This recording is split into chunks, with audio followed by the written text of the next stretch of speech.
Halo semuanya, selamat datang di Yapka Channel. Kembali lagi bersama saya. Pada kesempatan kali ini saya ingin membersihkan CPU saya yang sudah sangat berdebu. Ya teman-teman. Ya, yang namanya CPU itu harusnya sih sebulan sekali, atau justru lebih baik lagi seminggu sekali. Supaya apa? Tidak berdebu seperti ini. Emang berapa lama ini nggak dibersihin? Lebih dari 2 bulan teman-teman. Ya, saya terlalu lalai, jadi jangan ditiru ya teman-teman. Agar apa dibersihkan? Pertama, supaya bersih, kebersihan sebagian dari iman. Dan yang kedua adalah supaya sirkulasi udara dari CPU ini bagus, gak gampang overheat nih jadinya nantinya. Oke teman-teman, langsung aja let's go kita bersihkan ini sambil membahas spesifikasi apa aja yang ada di dalamnya. Ini adalah CPU yang saya gunakan sehari-hari untuk live streaming. Penasaran? Oke, let's go, langsung aja teman-teman. Pertama kita bersihkan dulu atasnya. Di sini saya sudah menyiapkan tisu. Ini bukan tisu basah, saya pakai tisu kering aja. Karena memang casingnya ini semuanya itu besi ya teman-teman. Kalau ada air yang tertinggal, khawatirnya nanti menyebabkan konsleting gitu. Jadi saya pakai tisu kering aja. Oke. Untuk USB-nya mungkin nanti.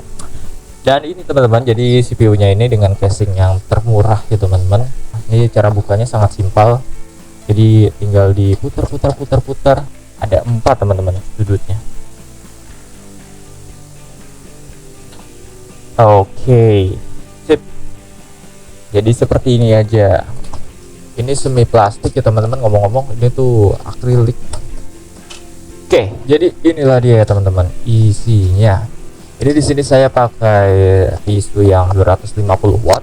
Kenapa? Karena di sini saya menggunakan VGA-nya itu GTX 750 Ti yang 4 GB. Saya pilih ini supaya dia bisa bekerja sama dengan prosesornya, yaitu Intel Core i5 3470. Intel Core ini merupakan generasi ketiga. Ya, sudah usang sekali. Lalu kenapa pilihnya yang generasi ketiga? Itu balik lagi ke budget teman-teman. Karena saat ini saya mencari budget yang benar-benar minim tapi bisa dipakai untuk live streaming, dan itu adalah generasi ketiga. Di samping itu, ini tidak menyebabkan bottleneck. Bottleneck itu apa sih? Bottleneck bisa saja terjadi apabila hardware ini tidak bisa saling melengkapi, atau misalnya di salah satu hardwarenya itu terlalu OP.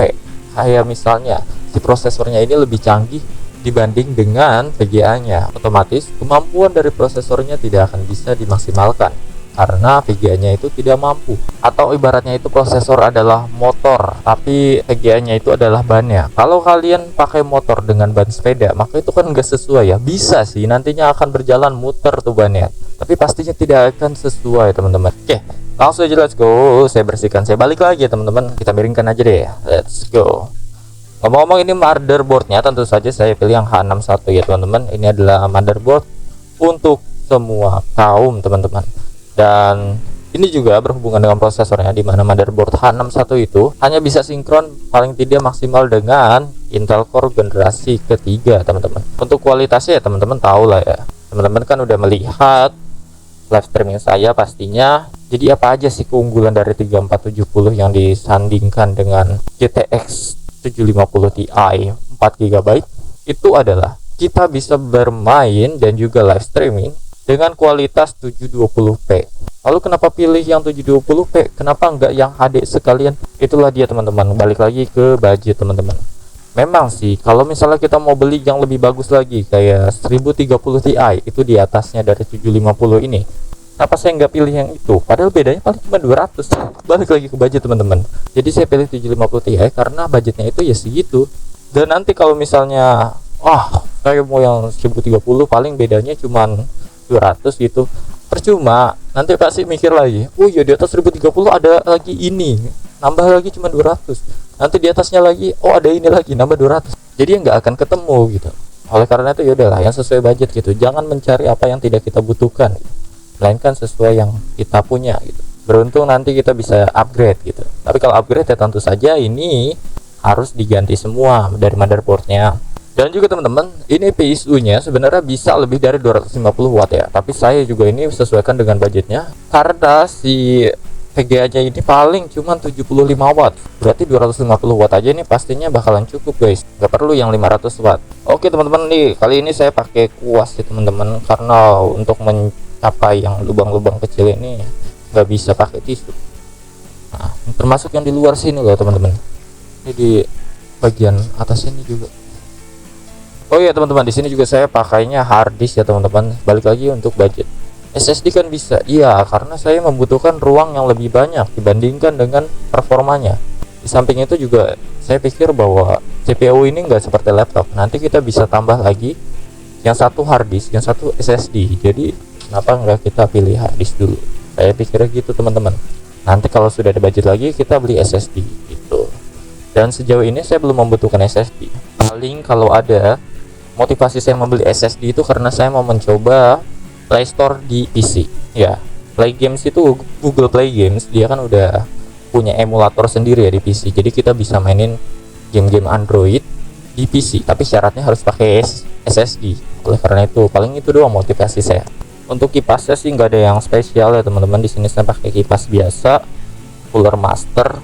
Ini 25.000 paling teman-teman. Dibandingkan harga keseluruhan dari hardware-nya ini masih jauh lebih murah. Oke, yang terakhir saatnya kita saya mau sedot teman-teman.